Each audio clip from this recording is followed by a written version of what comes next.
Assalamualaikum warahmatullahi wabarakatuh. Halo semuanya, sebelumnya perkenalkan nama aku Amanda Nabila Aryani dengan NIM 24070160051 akan mempresentasikan materi mengenai perkembangan pada bayi. Di sini aku akan membahas materi di dalamnya mencakup pengertian, perkembangan sosial, perkembangan emosi, dan yang terakhir ada perkembangan attachment. Sebelum masuk ke perkembangan pada bayi, aku akan memperkenalkan apa sih itu psikologi perkembangan. Psikologi perkembangan mempelajari secara sistematis perkembangan perilaku manusia secara ontogenetik. Apa ontogenetik itu? Ontogenetik yaitu mempelajari proses-proses yang mendasari perubahan-perubahan yang terjadi dalam diri, baik perubahan struktur jasmani, perilaku, maupun fungsi mental manusia sepanjang rentang hidup atau lifespan, yang biasanya dimulai sejak konsepsi hingga menjelang mati. Umumnya, ahli psikologi perkembangan membatasi periode masa bayi dalam 2 tahun pertama dari periode pasca natal. Masa bayi ini disebut periode vital karena kondisi fisik dan psikologis bayi merupakan fondasi yang kokoh bagi perkembangan dan pertumbuhan selanjutnya. Yang pertama ada perkembangan sosial. Berhubungan dengan perubahan-perubahan perasaan atau emosi dan kepribadian serta perubahan dalam bagaimana individu berhubungan dengan orang lain. Masa bayi adalah masa ketika anak-anak mulai belajar berjalan, berpikir, berbicara, dan juga merasakan sesuatu.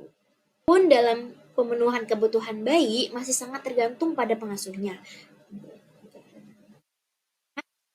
Berarti mereka ini, sang bayi, sama sekali pasif. Sebab sejak lahir, pengalaman bayi semakin bertambah dan ia juga berpartisipasi aktif dalam perkembangan psikososial sendiri, mengamati dan berinteraksi dengan orang-orang di sekitarnya. Sebagai bayi yang sedang tumbuh menjadi lebih dewasa, dia memiliki pendekatan dan ketertarikan emosional dengan orang-orang yang penting dalam hidupnya. Misalnya, bayi menangis ketika didekati orang yang tidak dikenalnya. Tetapi dia menyambut hangat kedatangan ibu atau bapaknya. Lalu, bayi juga berpartisipasi dalam menjalin hubungan dengan cara-cara yang lebih halus. Contohnya, ikut bermain bersama saudaranya yang lebih tua. Selain itu, bayi juga menyatakan perasaan atau kebutuhannya dengan cara-cara yang membingungkan. Contoh, ketika orang tuanya memberikan makanan tertentu, ia menolak. Tetapi ketika makanan tersebut diberikan oleh seorang baby sister, ia menerimanya dengan perasaan yang senang. Nah, perilaku yang kayak gini itu menunjukkan adanya 2 tema utama dalam perkembangan psikososial selama masa bayi, yaitu kepercayaan dan otonomi. Pelajari apa yang diharapkan dari orang-orang penting dalam hidupnya. Mereka mengembangkan suatu perasaan mengenai siapa yang mereka senangi atau yang tidak mereka senangi dan makanan apa yang mereka sukai dan yang mereka tidak sukai. Selanjutnya yang kedua yaitu ada perkembangan emosi. Adaan emosional merupakan suatu reaksi kompleks yang mengait suatu tingkat tinggi kegiatan dan perubahan-perubahan secara mendalam serta dibarengi perasaan yang kuat atau disertai keadaan efektif. Pernyataan ini dikemukakan oleh Chaplin tahun 2022. Emosi dapat diartikan sebagai perasaan atau afeksi yang melibatkan kombinasi antara gejolak fisiologis seperti denyut atau jantung yang cepat dan juga perilaku yang tampak, yaitu seperti senyuman atau ringisan. Untuk dapat memahami secara pasti mengenai kondisi emosi bayi, yaitu adalah sangat sukar, karena informasi mengenai aspek emosi yang subjektif hanya dapat diperoleh dengan cara introspeksi. Sedangkan bayi ini sesuai dengan usianya paling masih sangat muda, gak bisa nih menggunakan cara tersebut dengan baik. Beberapa ahli itu telah mencoba memahami kondisi bayi melalui ekspresi tubuh dan wajah, tetapi para ahli psikologi lain menanyakan seberapa penting kedua ekspresi tubuh dan wajah itu dapat menentukan apakah seorang bayi berada dalam suatu kondisi emosional tertentu. Nah, untuk mengetahui apakah bayi ini mengekspresikan emosi tertentu, Carol Izard tahun 1982 ini telah mengembangkan suatu sistem pengkodean ekspresi wajah yang berkaitan dengan emosi tertentu. Nah, hal ini dikenal dengan maximally discriminative facial movement coding system atau MEX. Berdasarkan sistem klarifikasi Izzard, diketahui beberapa ekspresi emosi selama masa bayi, yaitu ada kegembiraan tertawa, itu diekspresikan pada umur 4 bulan, ketakutan di umur 5 bulan hingga usia 8 bulan, dan yang terakhir ada emosi-emosi yang lebih rumit. Contohnya, malu, kebingungan, rasa bersalah, cemburu, dan kebanggaan diekspresikan selama anak belajar berjalan. Nah, teman-teman bisa lihat perkembangan emosi bayi pada tabel di bawah ini.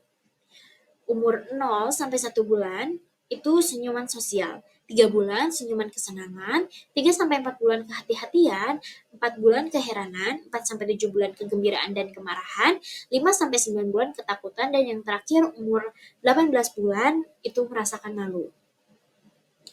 Ekspresi berbagai emosi tersebut mempunyai perasaan yang sangat penting bagi perkembangan anak. Dalam Barrett Herton et al. 1981 itu menyebutkan 3 fungsi utama ekspresi emosi bayi. Yang pertama ada adaptasi dan kelangsungan hidup, yang kedua ada regulasi, dan yang ketiga ada komunikasi. Tapi sehubung dengan fungsi penyesuaian diri dan kelangsungan hidup, berbagai ketakutan seperti takut gelap atau takut akan perubahan tiba-tiba yang terjadi dalam lingkungannya, ini bersifat adaptif. Kenapa bersifat adaptif? Karena ada kaitannya yang jelas antara gejolak perasaan dengan kemungkinan bahaya. Emosi juga mempengaruhi informasi yang diseleksi anak-anak dari dunia persepsi dan perilaku yang mereka perlihatkan. Selanjutnya yang ketiga atau yang terakhir ada perkembangan attachment. Perkembangan attachment sendiri itu adalah istilah yang pertama kali dikemukakan oleh G. Bowlby tahun 1958 untuk menggambarkan perilaku atau ikatan antara ibu dan anak. Pernyataan ini dikemukakan oleh Johnson dan Medinus tahun 1974. Bayi yang baru lahir telah memiliki perasaan sosial. Apa sih perasaan sosial ini? Perasaan sosial yakni kecenderungan alami untuk berinteraksi dan melakukan penyesuaian sosial terhadap orang lain, terutama kepada ibunya. Para ahli riset dan klinis juga menaruh ikatan dalam 2 jenis, yaitu ketertarikan dengan orang tua dan ketertarikan kepada anak-anak.